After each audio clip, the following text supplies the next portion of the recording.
महाराष्ट्र योगासन स्पोर्ट असोसिएशनशी संलग्नित बीड जिल्हा योगासन स्पोर्ट असोसिएशन आणि विनुताई चव्हाण कला व वाणिज्य महिला महाविद्यालय अंबाजोगाई यांच्या संयुक्त विद्यमानं जिल्हास्तरीय योगासन स्पर्धेचं आयोजन गुरुवार दिनांक 13 ऑगस्ट 2026 रोजी अंबाजोगाई या ठिकाणी मंदाकिनी योगा सेंटर या ठिकाणी करण्यात आलं। या स्पर्धेला बीड जिल्ह्यातील विविध तालुक्यांमधून आलेल्या योगासन खेळाडूंनी उत्स्फूर्त सहभाग नोंदवत उत्कृष्ट क्रीडा कौशल्याचं दर्शन घडवलं। या जिल्हास्तरीय योगासन स्पर्धेचं उद्घाटन युवा नेते अक्षय भैया मुंदडा यांच्या हस्ते करण्यात आलं। कार्यक्रमाच्या अध्यक्षस्थानी योगेश्वरी महाविद्यालयाचे सेवानिवृत्त प्राचार्य व योगतज्ञ डॉक्टर DS थोरात सर हे होते। प्रमुख उपस्थिती म्हणून सेवानिवृत्त मुख्याध्यापक तथा ज्येष्ठ पत्रकार शिवकुमार निर्मळे उपस्थित होते। कार्यक्रमाचं प्रास्ताविक विनुताई चव्हाण कला व वाणिज्य महिला महाविद्यालयाच्या शारीरिक शिक्षण विभागाचे प्रमुख तथा बीड जिल्हा योगासन स्पोर्ट असोसिएशनचे सचिव प्राध्यापक डॉक्टर अंबादास फटांगरे यांनी केलं। तर या कार्यक्रमाचं सूत्रसंचालन प्राध्यापक राजकुमार चाटे यांनी केलं। तर योग शिक्षिका मंदाकिनी गित्ते यांनी उपस्थितांचे आभार मानले। या स्पर्धेत योगासनाच्या विविध 4 प्रकारांमध्ये खेळाडूंनी सहभाग घेतला। यामध्ये पारंपरिक योगासन, कलात्मक एकल, कलात्मक दुहेरी तसंच तालबद्ध योगासन या प्रकारांचा समावेश होता। विविध वयोगटातील स्पर्धकांनी आपल्या कौशल्यपूर्ण सादरीकरणातून उपस्थितांची दाद मिळवली। स्पर्धेत 10 ते 14, 14 ते 18, 18 ते 28, 28 ते 35, 45 तसेच 45 ते 55 वर्ष अशा विविध वयोगटांमध्ये ही स्पर्धा घेण्यात आली। बीड जिल्ह्यातील वेगवेगळ्या तालुक्यांमधून आलेल्या खेळाडूंमुळे स्पर्धेचं वातावरण उत्साहपूर्ण झालं होतं। योगासनामुळे शारीरिक तंदुरुस्तीबरोबरच मानसिक एकाग्रता, आत्मविश्वास, शिस्त आणि सकारात्मक दृष्टिकोन विकसित होण्यास मोठी मदत होते। त्यामुळे योगासनाला क्रीडा क्षेत्रातही मोठं महत्त्व प्राप्त झालं असून जिल्हास्तरीय स्पर्धांच्या माध्यमातून ग्रामीण व शहरी भागातील खेळाडूंना आपल्या गुणवत्तेला राज्यस्तरावर सिद्ध करण्याची संधी मिळत आहे। स्पर्धेत उत्कृष्ट कामगिरी करून राज्यस्तरीय योगासन स्पर्धेसाठी निवड झालेल्या सर्व खेळाडूंना प्रमाणपत्र व मेडल देऊन गौरविण्यात आलं। यावेळी उपस्थित मान्यवरांनी राज्यस्तरीय स्पर्धेसाठी निवड झालेल्या खेळाडूंचं अभिनंदन करून त्यांच्या पुढील वाटचालीला शुभेच्छा दिल्या। बीड जिल्ह्यातील विविध भागांमधून आलेल्या खेळाडूंचा उत्स्फूर्त सहभाग आणि आयोजकांनी केलेलं नियोजन यामुळे जिल्हास्तरीय योगासन स्पर्धा उत्साहमय वातावरणात पार पडल्या। या स्पर्धेतून निवड झालेले खेळाडू आता राज्यस्तरीय स्पर्धेत बीड जिल्ह्याचं प्रतिनिधित्व करणार असून त्यांच्या कामगिरीकडे क्रीडाप्रेमींचं लक्ष लागलं आहे। वार्ता न्यूज करिता परमेश्वर गित्ते, अंबाजोगाई, जिल्हा बीड। या स्पर्धेचं शिबिराचं उद्घाटन म्हणून या ठिकाणी मला आमंत्रण मिळत त्याबद्दल मी सर्वांचे आभार मानतो आणि औपचारिकरित्या या आजच्या शिबिराचं कॅम्पचं उद्घाटन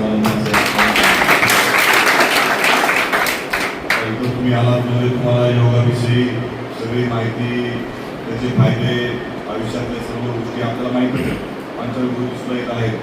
पांचाळ गुरुजींचा आमचा योगाबद्दलचा प्रवास हा काही खूप वर्षापासून त्यांचे आमचे पारिवारिक कौटुंबिक संबंध आहेत आणि आमच्या सामाजिक कार्यामध्ये ज्या वेळेस आम्ही योगा घेतो त्यावेळेस त्यांचा पुढाकार असतो। मंदर सर सुद्धा होते, आम्ही दोघेही त्या कार्यक्रमाला होतो ज्यावेळेस तो कार्यक्रम आपण आपल्या वसुधा प्रतिष्ठानच्या कॅम्पसमध्ये आपण घेतला।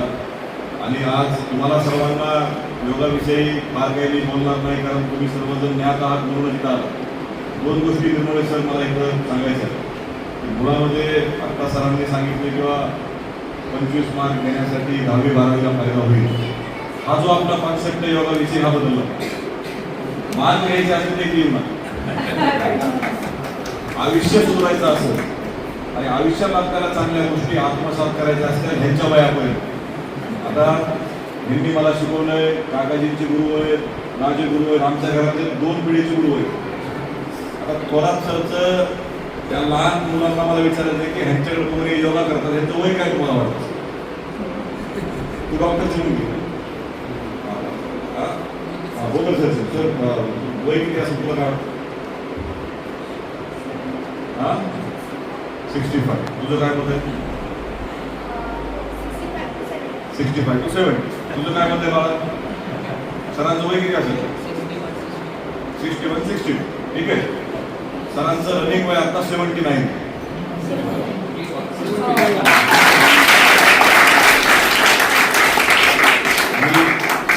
त्यांना असं करायचं असेल तर योगा करा, 25 मार्कासाठी करू नका, त्याच्यासाठी अभ्यास जास्त करा.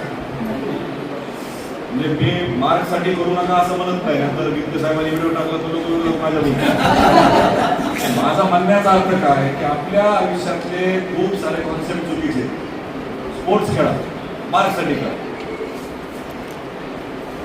योगा करा, मार्कसाठी करा, मग अभ्यासासाठी काय करा? अरे मार्कच घ्यायचं तर अभ्यास करा ना. योगा तुमच्या शरीरासाठी, तुमची बौद्धिक क्षमता वाढवण्यासाठी, कॉन्सन्ट्रेशन वाढवण्यासाठी काय गोष्टी केल्या पाहिजे.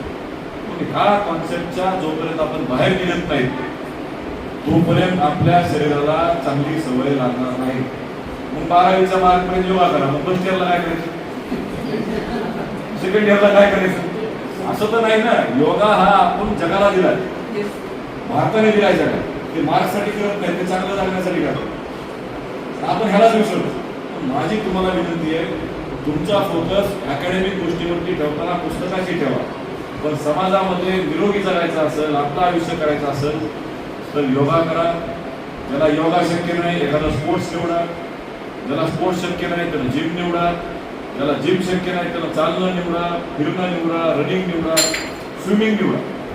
पण आपल्या आयुष्यामध्ये एक स्पोर्ट्स हे कायमस्वरूपी तुमच्या लाईफस्टाईलमध्ये ठेवा. आणि पालकांनी लक्ष दिलं गरजेचं. तुम्ही ज्या गोष्टी आज सांगतात त्याच गोष्टी भविष्यामध्ये तुमची मुलगा मुलगी करणार. ह्या गोष्टीकडे जाणीव ठेवून तुम्ही काम करावं. मंदाकिनी मॅडम तर माझ्या मतानं दर 5-6 महिन्याला तुम्ही कॅम्प घेत राहता. मी नसत तर काकाजी नसत तर आमदार, प्रत्येक जण आम्ही तुमच्या कार्यक्रमाला कॅम्पला येत असतो.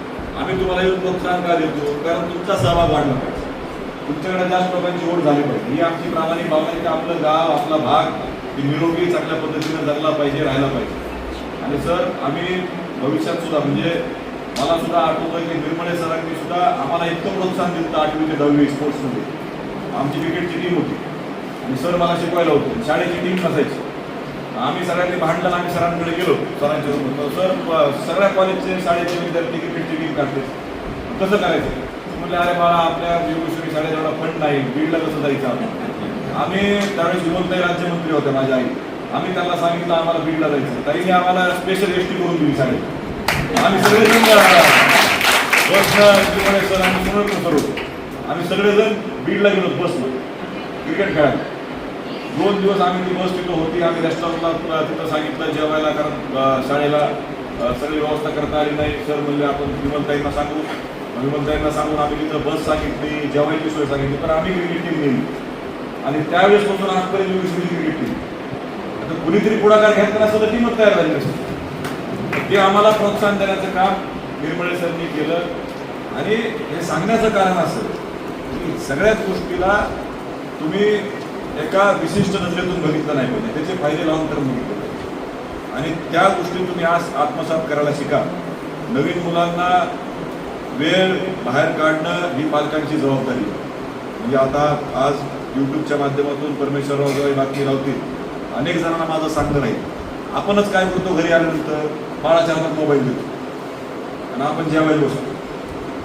अरे तुम्ही त्याला आत्ताच जर मोबाईलची सवय लावली, उद्या तुम्हाला जेव्हा बोलायची वेळ असेल ना, ते येऊन तुमच्या हातात मोबाईल देणार. तू काय मला बोलू नको, आता तू तुझं जेवण कर. ते वय असतं, तर वयात तुम्ही त्यांना ती सवय लावा. या सवय बदला. आपण तुम्ही विचार करा, मी अनेक जणांना सांगतो, म्हणजे फार पूर्वीचे लोक ग्रंथ वाचायचे. ग्रंथ केवढा असायचा? मोठा असायचा. ग्रंथावरून पुन्हा पुढची पिढी पुस्तकावरती आली, पुस्तकावरून मॅगझिनवर आली, आता मॅगझिनवर 30 सेकंदावरती आलं. फक्त पुढे टाकायचं आणि 30 सेकंद. आता आमची सोशल मीडियाची टीम आम्हाला सांगते साहेब ते 40 सेकंदाचा व्हिडिओ काढायचा नको का, ते कोणी बघत नाही. 10-15 सेकंदात, 15 सेकंदात बोलायचं काय? ही भीती आहे पुढची आपल्याला. तर आपल्या सवयी, आपल्या गोष्टी, शारीरिक गोष्टी तुम्ही आत्ता बदलत चला, चांगल्या सवय लावा. आणि असे कॅम्प जास्तीत जास्त तुम्ही जे घेत राहताल, मला ज्याही वेळेस आमच्यासारख्याची गरज लागेल तुम्ही त्यावेळेस करा. ह्याच्याहीपेक्षा मोठा तुम्हाला कुठं कार्यक्रम घ्यायचा असेल तर क्रीडा संकुलचा हॉल मोठा आहे, तिथं तुम्हाला कधी घ्यायची गरज पडली तुम्ही आम्हाला सांगा. सरकारच्या गोष्टी काय तुमच्यापर्यंत पोहोचवायच्या असतील ते चांगल्या पद्धतीने पोहोचण्यासाठी आम्ही प्रयत्न करू. अनेक तिथं आहेत. आता तलवारबाजी घेणारे आपले सर दुसरे सर घाटनादूर सर त्या आपले दुसरे सर ते अंबाजोगाईला घेतात, त्यांना आम्ही दरवर्षी तिथं हॉल उपलब्ध करून देतो का एक स्पोर्ट्स टिकला पाहिजे. काही जण बॅडमिंटनच्या स्पर्धा घेतात, काही जण टेबल टेनिसचे घेतात, काही क्रिकेटचे घेतात. प्रत्येकाला एक प्लॅटफॉर्म निर्माण करून देण्याचं काम जबाबदारी आपली आहे. पण स्पोर्ट्सला थोडं वेगळ्या दृष्टीनं बघायला शिकतो आणि आम्ही अंबाजोगाईमध्ये सुद्धा चांगल्या पद्धतीनं स्पोर्ट्सचं वातावरण आहे. अनेक शाळा कॉलेज सगळेजण ह्यामध्ये सहभागी घेतात. सहभाग त्याच्यामध्ये महत्त्वाचा असतो. पण आजच्या ह्या वयामध्ये जर तुम्ही सवय लावली ती सवय आयुष्यभर कामाला येईल एवढाच विश्वास आजच्या ह्या आपण कॅम्पच्या माध्यमातून शिबिराच्या माध्यमातून या ठिकाणी घेऊ. आणि त्यानंतर तुम्ही माझा सत्कार केला, बोलण्याची संधी दिली, माझ्या हस्ते या कॅम्पचं उद्घाटन ठेवलं, त्याबद्दल सर्वांचे आभार मानतो आणि माझे 2 शब्द संपवतो. धन्यवाद. जय हिंद.